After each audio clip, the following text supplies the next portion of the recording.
All right, I made some progress on the magnet generator. I took these coils all out, put some lead wire on them, so they're not magnet wire coming all the way out anymore. Like here's the magnet wire. It was just magnet wire.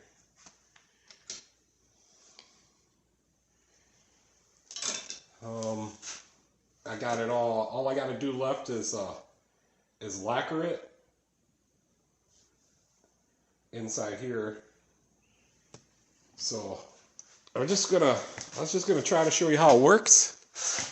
So this is my controller that I've been working on, and I'm gonna put it in a middle box. I just ordered one and got it today, and there's still there's the rectifier bridge and the voltage divider. So that, I guess I do got it pretty much. Just got to transfer all this stuff to a metal box, and it will need a resistor on the outside. So this here is just what it needs to operate. I can kind of show you. So I just got hooked up to a 12-volt battery right now. So let me plug her in and show you what I got going on.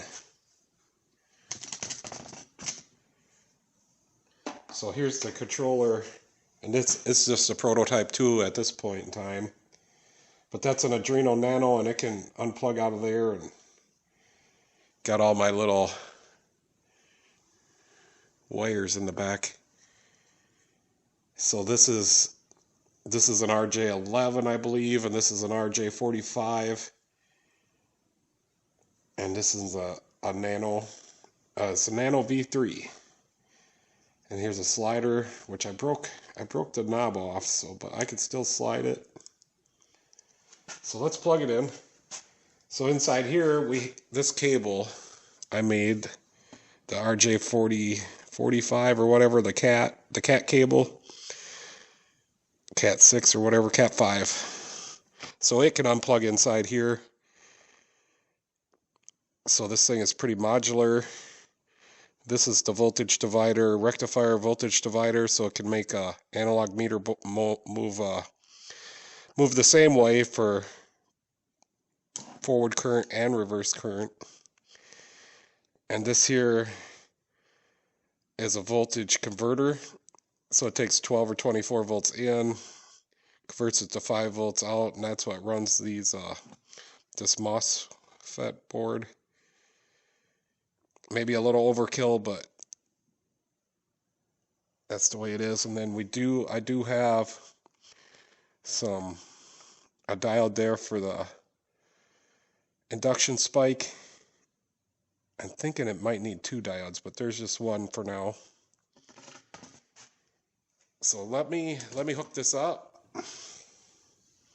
So first we'll plug this in, the Cat 5 cable. So that just powered this. So right here off the 12-volt battery, that's going in here, and then it's coming back through this cable and it's powering up. This will go in the cab somewhere. And this here is just a momentary switch on an RJ11 cable that I made. But this one here is 2, but there's an LED in it, so I actually got 4 wires. I don't know if that's still RJ11. So go ahead and plug that in. So now we're going to be ready to lift.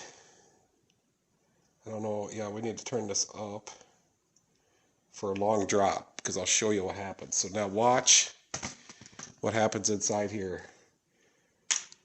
So that'll be the lift. So these two come on for lift. Now when I hit the button again,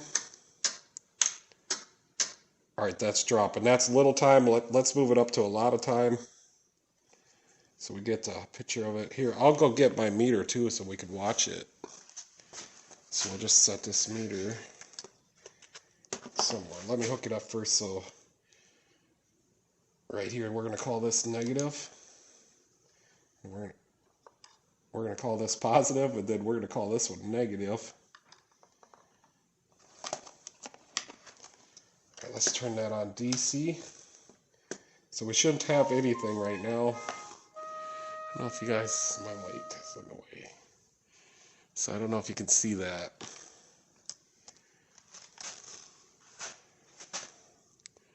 Is that better? Okay, now I'm going to go to lift.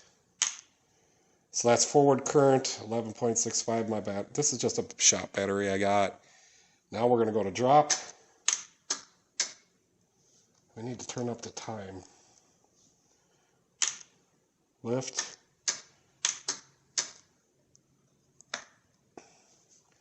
So lift, drop.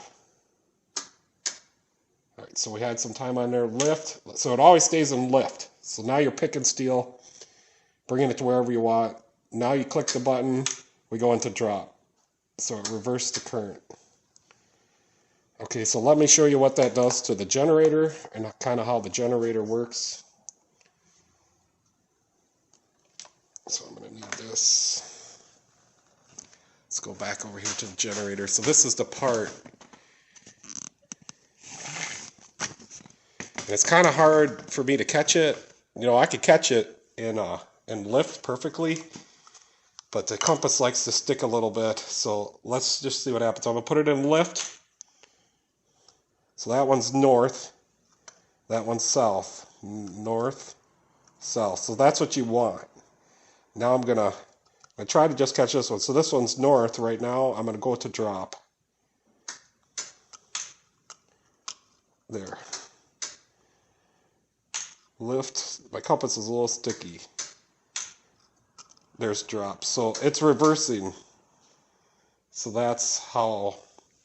And then the magnet, so the magnet will be the magnet's connected right.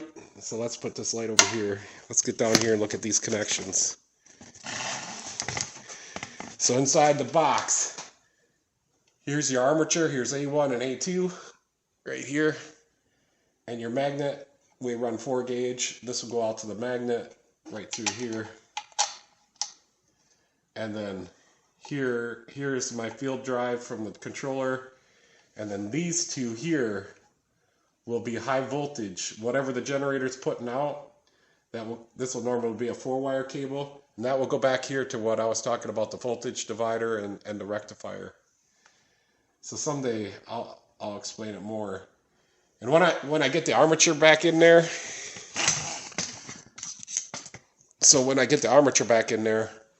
I'm going to hook this all up again, and we'll spin that over, and I'll show you how it reverses the current. And of course, it ain't going to be 230 volts at that time.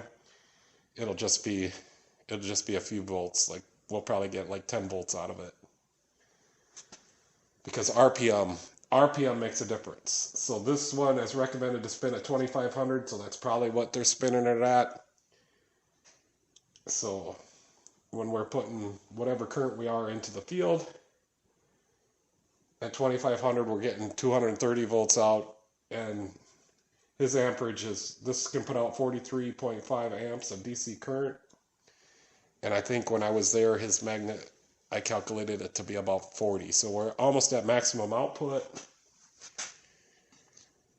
So yeah, let me know what you think of my prototype controller. I built this like 3 or 4 years ago. But since I wanted to show you guys how the field coils actually work inside. And then we can actually put this, so we can go ahead, take this off. And I'll show you that the fields are no longer connected to the case anymore. So we'll go to ohms, and there's nothing there anymore. So our field is now isolated, which I found a pinched wire in there. Yep, so I get a lot of questions how this works, and my next video, hopefully I'll have it all together, we'll spin it, and you'll kind of get an idea, but this kind of gives you the idea of the inner workings. Yep, so, alright, I'm going to try to make this into a video. And it's the end of the day for me. People are texting me now, they must want me to get home, but it's 8 o'clock, and I got to make this into a video and get done, so hopefully you guys all had a good day, worked really hard, and thanks for watching, and catch me next time.